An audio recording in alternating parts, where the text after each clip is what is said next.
Like many British people, I'm angry, upset, frustrated and disillusioned with the state of the country after the murders and stabbings in Southport. 3 children who thought they were going to a Taylor Swift dance class instead were murdered. Another 8 were injured at the hands of a son of 2 Rwandan migrants. And I think for many people out there in the country, this is not just a sickening event, but it underlines something more profound. Because when a nation cannot look after its own children, when a nation cannot protect its own children, something has gone fundamentally wrong. And something in Britain has gone fundamentally wrong. We can all see that. We can all sense it, even if people in the ruling class are trying to ignore it, downplay it, or reframe it as misinformation and disinformation. All of that is nonsense. What is happening in Britain right now is the culmination of decades of disastrous policies that have been imposed on the country by a ruling class that is no longer in touch with the rest of that country. This isn't just about a single tweet. It isn't just about a single incident. It isn't just about what one politician said in one video. This is about the accumulation of decisions that have been taken. It's about mass immigration. It's about a failure to integrate the people who are coming into Britain. It's about losing control of the borders. It's about pursuing soft on crime policing. It's about allowing double standard policing, where it's okay to protest if you're anti-Israel and you're anti-West, but you can't protest if you're from the white majority, because then you're considered to be a far-right extremist. That's what is frustrating a lot of people in Britain today, that sense of imbalance, that sense of unfairness that is so obvious within our institutions. And if you just look at what's happened over the last month, a British Army officer being stabbed and almost killed outside of his home, asylum seekers pushing people under trains, committing battery and assault, sexual assault and rape.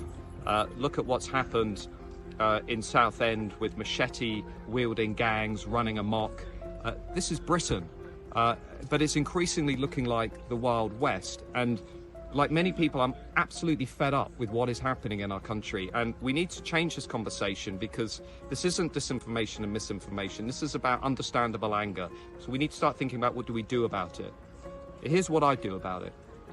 We need to end mass immigration. Nobody voted for this, nobody wanted it.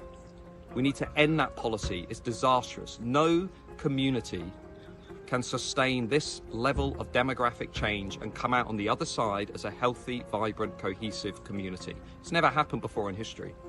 All of the research shows highly diverse societies are low-trust societies, where people hunker down and turn away from one another. That's now happening in Britain. We can all see it, we can all feel it. We need to have much more robust integration policies for the people who are already in the country. We need to basically ensure that they uphold and respect the rule of law, our ways of life, and our national culture. If they don't, they should not be in Britain. We should stop tolerating people who do not tolerate our way of life.